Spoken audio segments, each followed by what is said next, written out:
Hola, ¿qué tal? ¿Cómo estamos? Estamos ya preparados para estudiar la palabra de Dios. Vamos a ir a un tema muy importante. Estamos en una serie donde estamos hablando la importancia de la regla de interpretación bíblica. Estábamos en el video, la prédica anterior, estudiando un poquito acerca de estas reglas. Estaba compartiéndote que existen dos filosofías de creencia en cómo estudiar la palabra de Dios. Estas filosofías están marcadas, una por el pacto, son los pactistas, llamados pactistas, que tienen dos o tres divisiones centrales de la Biblia, lo cual usan dos reglas de interpretación bíblica.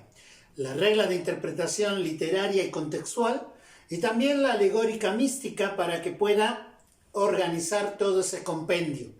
Sin embargo, tu servidor, consideramos la gente que somos dispensacionalistas, que la Biblia estuvo marcada por periodos de tiempo donde Dios habló de diferentes formas en específicos tiempos. Por eso hablamos los dispensacionalistas, que acabó el tiempo de la ley, de ese tiempo donde el Señor había hablado con Moisés y dio la regla de la ley para que el hombre pudiera guiarse por eso. Y estamos ahora en el tiempo de la gracia. Falta un último tiempo donde entendemos que la Biblia lo marca contundentemente, que es el periodo milenial, donde, van a suscitar cosas. Sin más, vamos a continuar con el segundo punto interesante acerca de las reglas de interpretación. Y vamos al libro de Hechos. Es interesante, si tú ya has estudiado Hechos, no digo que lo has leído, sino que los has estudiado, habrán algunas preguntas que te estarás formulando. Cuando yo más estudio el libro de Hechos, más me doy cuenta que es un libro vital como cristiano para entenderlo. ¿Por qué? Porque si bien tenemos que entender, acá yo le puse 4 puntos importantes. En primer lugar, el libro de Hechos. El libro de Hechos no es un libro doctrinal.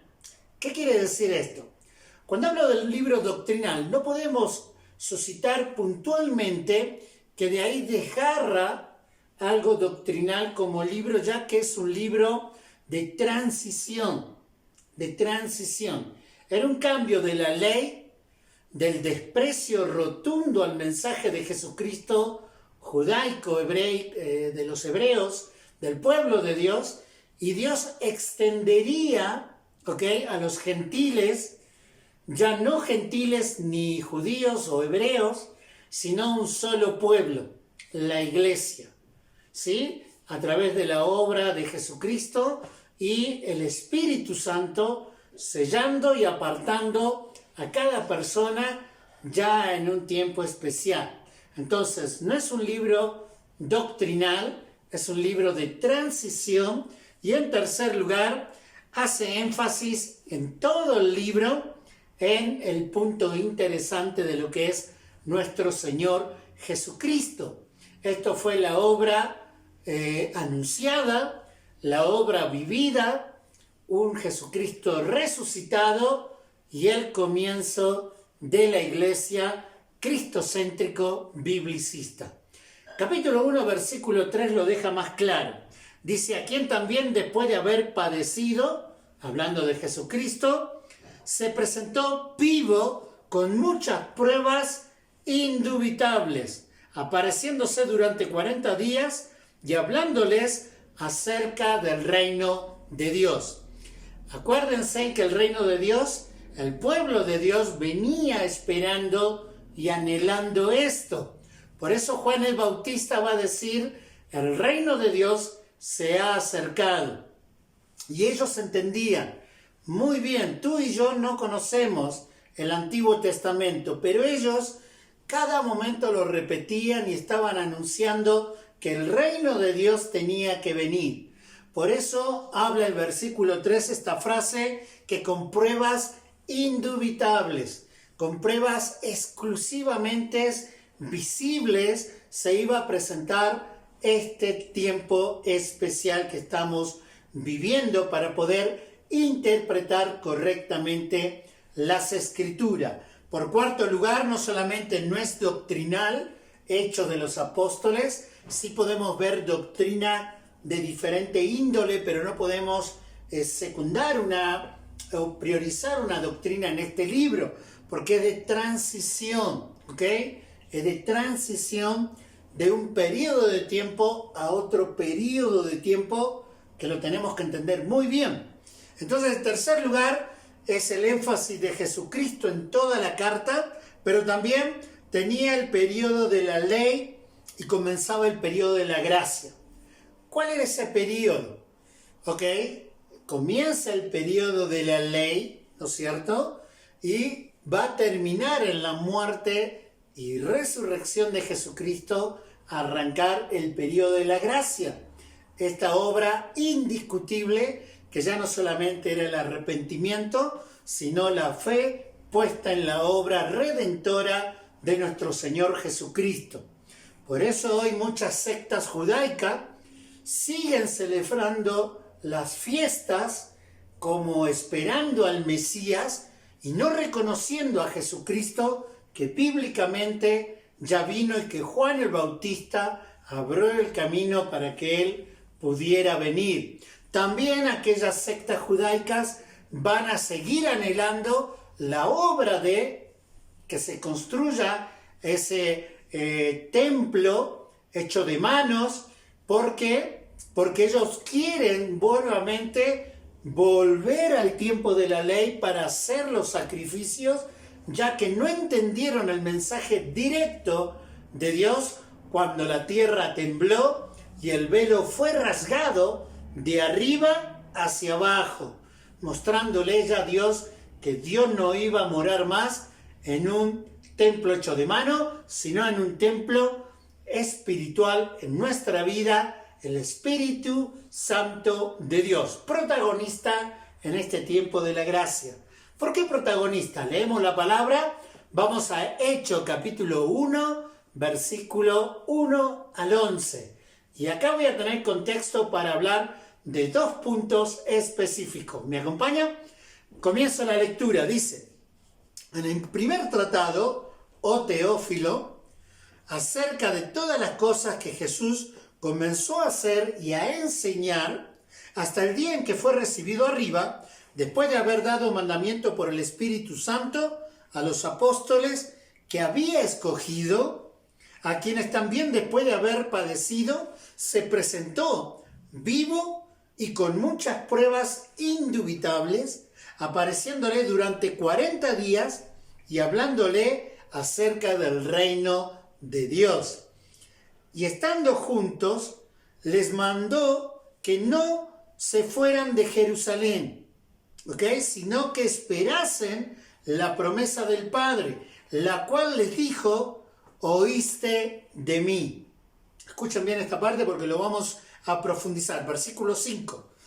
Porque Juan ciertamente bautizó con agua, mas vosotros seréis bautizados con el Espíritu Santo dentro de no muchos días.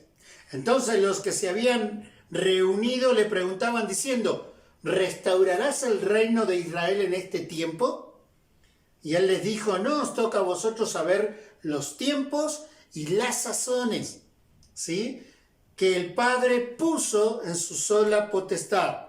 Pero recibiréis poder cuando haya venido sobre vosotros el Espíritu Santo, y me seréis testigo en Jerusalén, en toda Judea, en Samaria y hasta lo último de la tierra.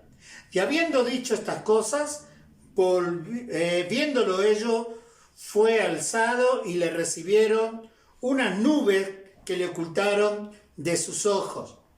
Dice: y estando ellos con los ojos puestos en el cielo, entre tanto que él se iba, he aquí se pusieron junto a ellos dos varones con vestiduras blancas, los cuales también le dijeron: varones Galileos, ¿por qué estáis mirando a los cielos? Este mismo Jesús que ha sido tomado de vosotros al cielo, así vendrás como lo habéis visto ir al cielo.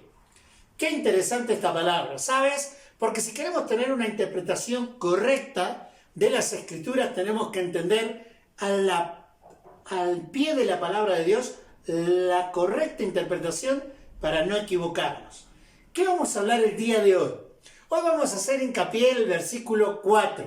Si me acompaña, dice, y estando juntos les mandó que no se fuesen de Jerusalén, sino que esperasen la promesa del Padre.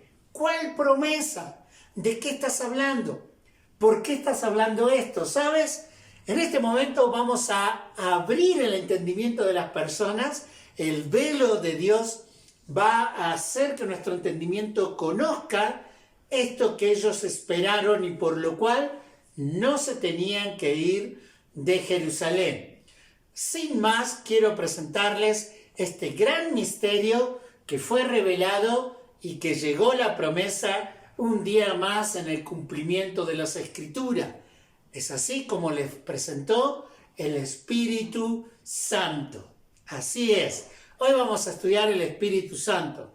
Una pequeña clase de neumatología, el estudio del Espíritu, para que nosotros entendamos que Dios se fue, pero como Él prometió, no os dejaré solo, dejaré un consolador, el Espíritu Santo de Dios.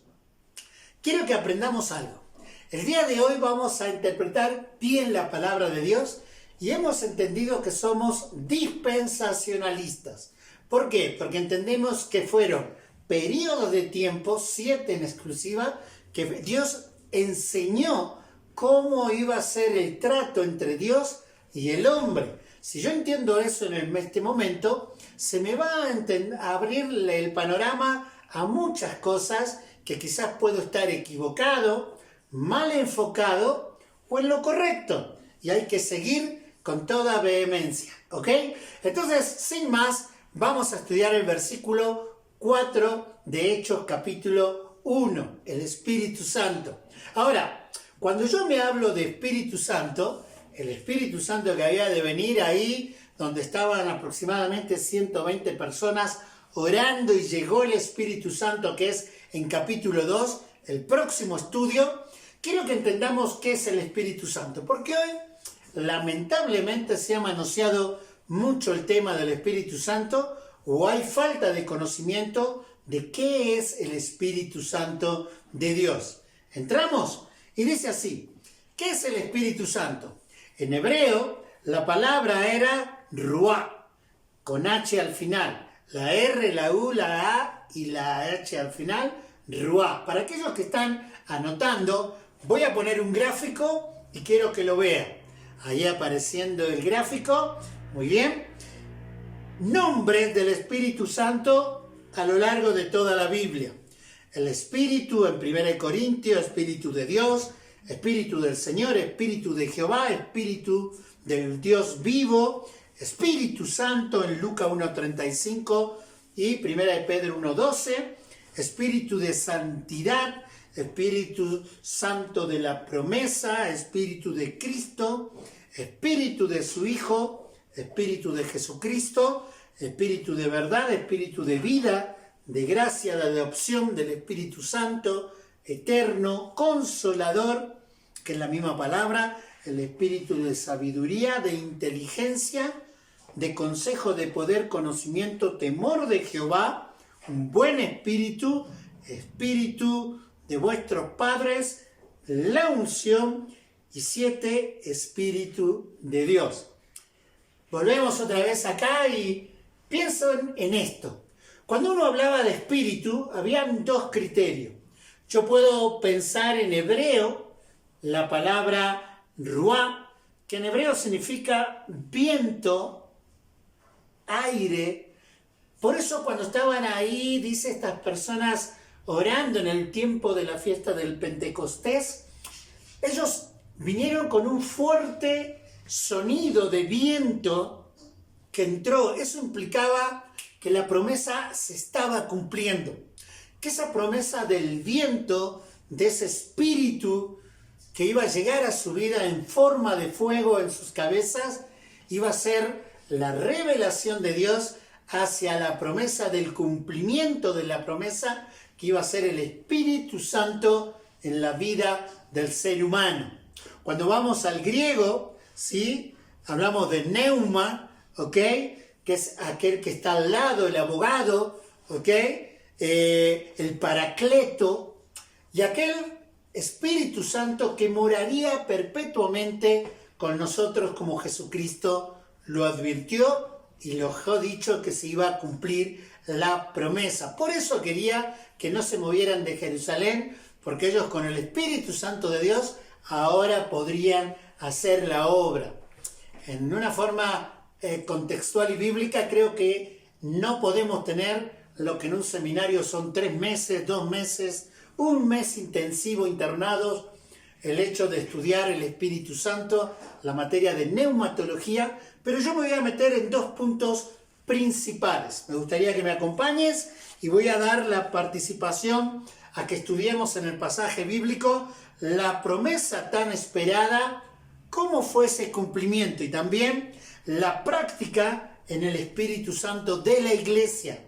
Vamos, en primer lugar, la promesa tan esperada fue anunciada. ¿Sabes? Evidentemente no era algo que Lucas estaba inventando acá. Vamos a verlo en 3 puntos de la Biblia que esa promesa tan esperada llegaba a su momento. En primer lugar, fue anunciada por los profetas. En segundo lugar, por Juan el Bautista. Y en tercer lugar, por el mismo Jesucristo. Leemos. ¿Por qué? Porque dice la palabra en Ezequiel capítulo 36, versículo 25 al 27. ¿Te acuerdas de ese pasaje? Fíjate lo que dice. Dice, apareceré sobre vosotros agua limpia, esparciré, sobre vosotros agua limpia, y seréis limpiados de toda vuestra inmundicia. Era una promesa, ¿ok? Y de todos vuestros ídolos os limpiaré. Versículo 26, os daré corazón nuevo, y pondré espíritu nuevo dentro de vosotros, y quitaré de vosotros carne de corazón de piedra, y os pondré un corazón de carne, sensible, tierno, ¿ok? Y pondré dentro de vuestro espíritu, de mi espíritu, y haré que andéis en mis estatutos y guardaréis mis preceptos y los pongáis por obra. Acá la palabra de Dios en Ezequiel, más claro imposible, él ya venía diciéndole al pueblo de Dios que vendría el espíritu de la promesa.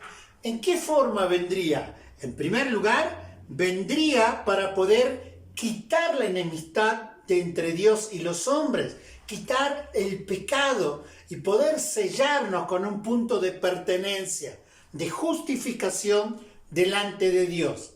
Acuérdate que el Espíritu Santo es el que convence de justicia, de juicio, de pecado, y es aquel que hace la obra de redención. Uno puede predicar el Evangelio, pero es el Espíritu Santo de Dios que tiene esa obra para poder marcar nuestros corazones. Versículo 26 también habla de los profetas, y os daré un nuevo corazón y pondré espíritu nuevo dentro de ustedes, dentro de vuestro corazón. Tienes que entender algo. Las personas que no han reconocido a Jesús, que no se han identificado con la obra sustituta de Jesucristo y han pedido perdón al Padre por dañar su santidad, nunca, jamás podrán ser personas que entiendan, conozcan, se arrepientan y cambien. Porque el Espíritu Santo de Dios es el único que tiene el poder. ¿Para qué? Versículo 27. ¿Ok? Para que andéis en sus estatutos, para que guardéis sus preceptos y para que los pongáis por obras. Cuando una persona no es cristiana, por más que se congregue en una iglesia, jamás podrá evidenciar un cambio rotundo de 180 grados. Hoy tenemos un conflicto.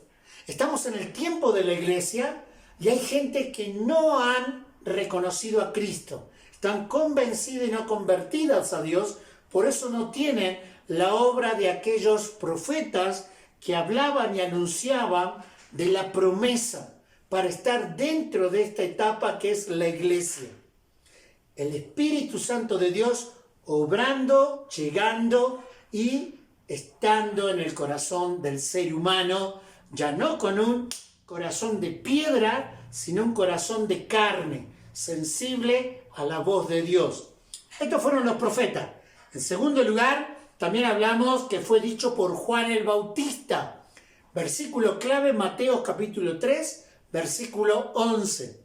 Dice: yo a la verdad os bautizo con agua para arrepentimiento. Ese era el bautizo que hacía Juan, con agua para arrepentimiento, porque el reino de los cielos se ha acercado. ¿Te acuerdas? Y dice también ahí, termina diciendo el versículo: pero el que viene tras de mí, cuyo calzado yo no soy digno de llevar, es más poderoso que yo. Él os bautizará en el Espíritu Santo y fuego. Escuchen, él estaba hablándole al hebreo, al pueblo de Dios, dos palabras simbólicas. Viene alguien que los va a bautizar, ¿ok? ¿En qué forma? En espíritu y en fuego. Estaba hablando, los va a bautizar con la promesa de Dios, con el Espíritu Santo de Dios morando en ustedes, pero también con el juicio de Dios. Porque el momento que llegaba el Espíritu Santo, el que no tuviera el Espíritu Santo tendría el juicio de Dios sobre su vida. Quiero decirles algo. ¿Fue un derroche hablarle a esto a un pueblo que iba a rechazar a Jesús? No, porque no depende del rechazo o la aceptación de la persona, la gracia de Dios y el plan de Dios. El Espíritu Santo de Dios fue puesto en esta tierra y en esta vida para selección de aquellos que van a creer, que van a poder depositar su fe y confianza en Jesucristo, y para juicio eterno en el infierno para aquellos que nieguen la eficacia de la cruz de Cristo. Sean judíos, sean gentiles, sea quien sea. Puedes creerlo, porque Dios lo dice así. Son dos términos importantes: el Espíritu Santo y el fuego. ¿Ok? Aquella selección que había, porque te sella con el Espíritu Santo de Dios cuando te reconoces pecador, arreglas tus cuentas con Dios y aceptas la obra redentora de Cristo, y el juicio que va a ser emitido. No solamente fue anunciado por los profetas, por Juan el Bautista, sino el mismo Señor Jesús. Un pasaje espectacular para que entendamos el versículo 4 de Hechos capítulo 1, qué promesas estuvieron esperando y había de qué esperar. Muy bien, Lucas capítulo 24, por favor. Lucas capítulo 24, versículo 43 y 49. Dice la palabra de Dios: y él lo tomó y comió delante de ellos, y les dijo: estas son las palabras que os hablé estando aún con vosotros, que era necesario que se cumpliese todo lo que está escrito de mí en la ley de Moisés, como el Mesías, en los profetas y en los salmos, o sea, todo el Antiguo Testamento. Entonces les abrió el entendimiento para que comprendiesen las Escrituras. Paréntesis, no es lo que yo pienso, no es lo que tú piensas, no es lo que enseñan, es lo que la Biblia dice. Estoy tomando una maestría y me encantó lo que dijo el profesor en esta semana. Dijo: no hay mejor libro de comentario que lo que comenta la Biblia. Un texto fuera de contexto es un pretexto, pero tú agarras un texto y lo pones en el contexto desde Génesis a Apocalipsis y se te abre el entendimiento. ¿Ok? Cerramos el paréntesis y seguimos. Versículo 46. Y le dijo: así está escrito, y así fue necesario que el Cristo padeciese y resucitase de los muertos al tercer día, ¿sí? Y que se predicase en su nombre el arrepentimiento y el perdón de pecado de todas las naciones, comenzando desde Jerusalén, y vosotros sois testigos de estas cosas.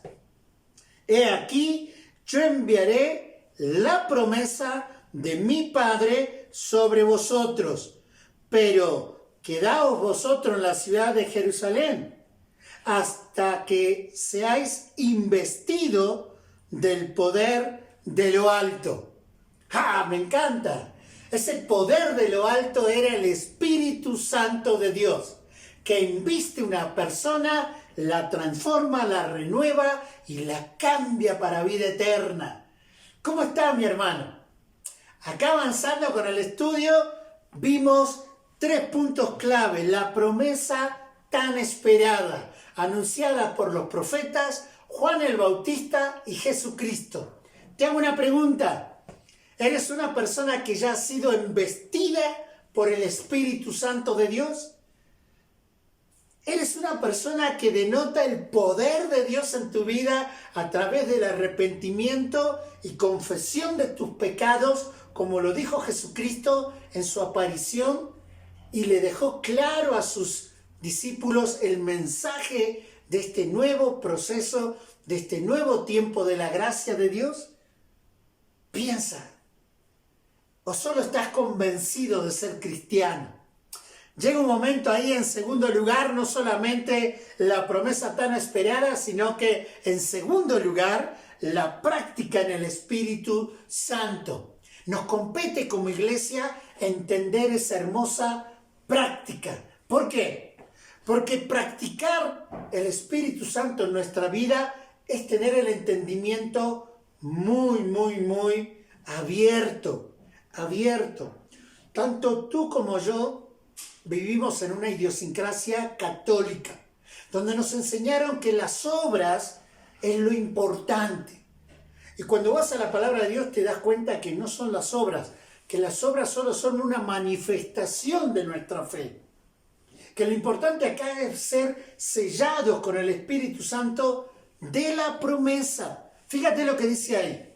¿Qué es el Espíritu Santo? ¿Qué es esa promesa? Bueno, en primer lugar, vamos a entender que el Espíritu Santo es la persona de Dios, la tercera persona de Dios. Dios Padre, Dios Hijo, Dios Espíritu Santo. ¿Por qué aclaro esto? Porque muchos cuando te dicen qué es el Espíritu Santo, creen que es un fantasma, creen que es una esencia, creen que es algo que te hace reír, vomitar, te hace entrar en éxtasis, que no sabes quién eres. Nada que ver. Es una difamación satánica, diabólica, esas prácticas. El Espíritu Santo es una persona de Dios, con el carácter y la esencia de Dios. ¿Ok? ¿Por qué te estoy diciendo esto? Bueno, ¿sabes? Porque es una persona. Quiero que veas el gráfico que tenemos acá. ¿Ok? Vamos a poner el gráfico en este momento. Quiero que agarres una pluma. Quiero que agarres ahí un lápiz y anotes esto porque es muy importante que lo sepas. Como dice ahí el gráfico, el Espíritu Santo como una persona. La persona del Espíritu Santo está puesta, en primer lugar, para enseñarte. Juan 14:26. En segundo lugar, para que entiendas que Él te escucha cuando oras y hablas con Dios. Él es el intermediario. Juan 16:13. También el Espíritu Santo de Dios testifica acerca de Cristo. Juan 15:26. También el Espíritu Santo nos anima como una persona. Hechos 9:31. Nos aconseja. Juan 14:16. Nos hace dar cuenta de nuestros pecados. Juan 16:8. Ora por nosotros. Romanos capítulo 8, versículo 26. Siente dolor cuando lo haces participar de pecado, cuando realmente estás fuera de la voluntad de Dios. Efesios 4:30. Puede ser resistido. Hechos 7:51. Y envía gente al campo y a la obra de Dios. inquietando su corazón para la obra misionera. Hechos 13:4. Mis hermanos, después de haber escuchado este punto de Jesucristo como la persona, como una persona, no era simplemente una cosa, una esencia, una fuerza, era la persona, la tercera persona de la Trinidad morando en el ser humano. A mí me gustaría dejar relevantemente 3 puntos importantes. En primer lugar, la naturaleza del Espíritu Santo. Es llamado Dios y es unido con el Padre y con el Hijo. Hay textos de la palabra de Dios que nos abren el entendimiento de esta postura y nos enseñan lo importante que es entender que el Espíritu Santo es Dios, la tercera persona de la Trinidad. Segundo lugar, la característica de Dios en Él. Está mencionado en la Escritura como el Espíritu Santo es eterno, presente en todo lugar, conoce todo y también resucitó a Cristo. Esto es tan importante. Esto es tan importante entenderlo. No solamente su naturaleza, no solamente su característica, sino también, lo vemos ahí, el